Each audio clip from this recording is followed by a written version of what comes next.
మహిళా దినోత్సవం రోజు మహిళల యొక్క గొప్పతనం గురించి మాట్లాడుకోవడం కంటే ఎక్కువ అసలు మహిళా దినోత్సవం ఎందుకు వచ్చిందన్నది ఇక్కడ మీ చాలామందికి తెలియదు.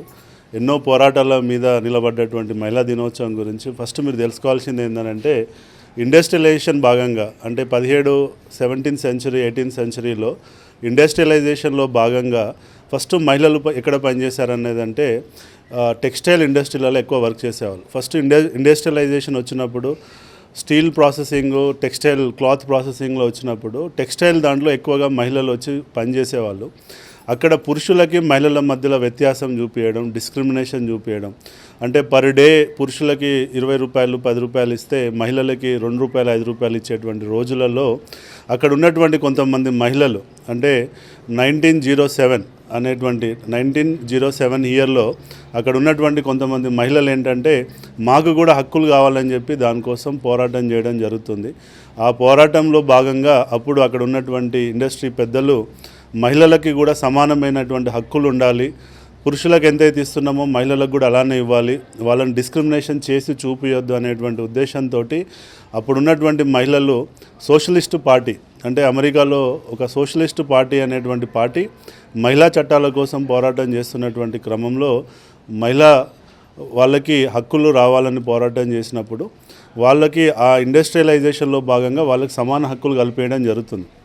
సో కాబట్టి ఆ పోరాటము ఆ సమ్మె అంటే నిరసన దీక్ష ఏదైతే ఉందో అది మార్చి 8 రోజు చేయడం జరుగుతుంది. దానికోసం వాళ్ళు మార్చి 8ని తర్వాత women's day international women's day చేయాలని అనుకున్నప్పుడు దాన్ని మార్చి 8 అయితేనే బాగుంటుంది అని చెప్పి మార్చి 8ని ఇంటర్నేషనల్ ఉమెన్స్ డేగా ఏ రోజైతే వాళ్ళు దీక్ష స్టార్ట్ చేశారో దాని ఫలితంగా మొత్తం అందరూ ప్రపంచంలో ఉన్న మహిళలందరికీ హక్కులు వచ్చాయో దానిలో భాగంగా ఆ రోజు మహిళా దినోత్సవం చేసుకోవాలనేటువంటి ప్రపోజల్ రావడం, దాన్ని మహిళా దినోత్సవంగా ప్రకటించడం జరిగింది. ఇక మిగతా మహిళల విషయానికి వచ్చినట్లయితే పురుషులతో పాటు మహిళలకి సమాన హక్కులు ఉండాలనేది ఏదైతే ఉందో దానికి మనందరం కట్టుబడి ఉన్నాం. ఎందుకంటే ఒక వ్యక్తి జీవితంలో పురుషులు మహిళలు రెండు సమానమే, ఎవరు కూడా ఒకరు ముందు ఒకరు వెనక అన్నది లేదు.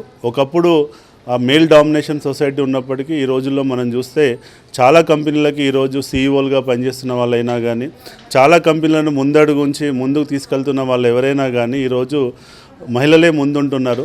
ఒక కుటుంబ వ్యవస్థ నిలబడాలన్నా దానికి మహిళే ప్రాధాన్యం, కుటుంబ వ్యవస్థ సక్సెస్ కావాలన్నా, కుటుంబ వ్యవస్థ ముందుకెళ్ళాలన్నా, కుటుంబంలో ఉన్నటువంటి ఒక వ్యక్తి బయటికెళ్ళి తను మనశ్శాంతిగా పనిచేసుకోవాలన్నా ఇంట్లో ఉన్నటువంటి మహిళే కారణం. కాబట్టి ఇవాళ మన జన్మనిచ్చిన కాడి నుంచి మొదలు పెడితే మనం సక్సెస్ అయ్యేంత వరకు పురుషుల వెనకాల మహిళల యొక్క సపోర్ట్ చాలా ముఖ్యం.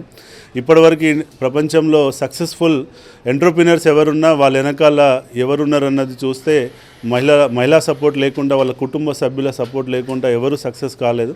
కాబట్టి దానికి అంత ప్రాముఖ్యత ఉంది.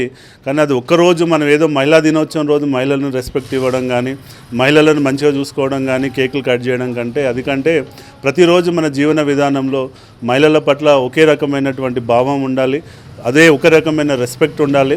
అందరినీ సమభావంతో మనం చూసినప్పుడే మహిళలకి మన పట్ల మనం గౌరవించుకున్నప్పుడే అంటే ఒక మంచి సమాజం ఉండాలి అని చాలామంది చెప్తుంటారు. మంచి సమాజం యొక్క డెఫినేషన్ ఏంటంటే ఎవరు చెప్పరు. మంచి సమాజం యొక్క డెఫినేషన్ ఏంటంటే మనము మన చుట్టుపక్కల ఉన్న వాళ్ళందరినీ సమానంగా చూడగలిగినప్పుడే మనము మంచి సమాజాన్ని ఎక్స్పెక్ట్ చేయగలుగుతాం. సో ఇందులో టాలెంట్ పరంగా కానీ కష్టమైన ఏదున్నా కానీ అందరూ సమానమే, ఇందులో వ్యత్యాసం ఏం లేదు. అంతే తప్ప మనము ఆ సమానత్వాన్ని మనం తీసుకోవాలి. సో అదండి, once again wish you happy women's day. Okay, enjoy the day.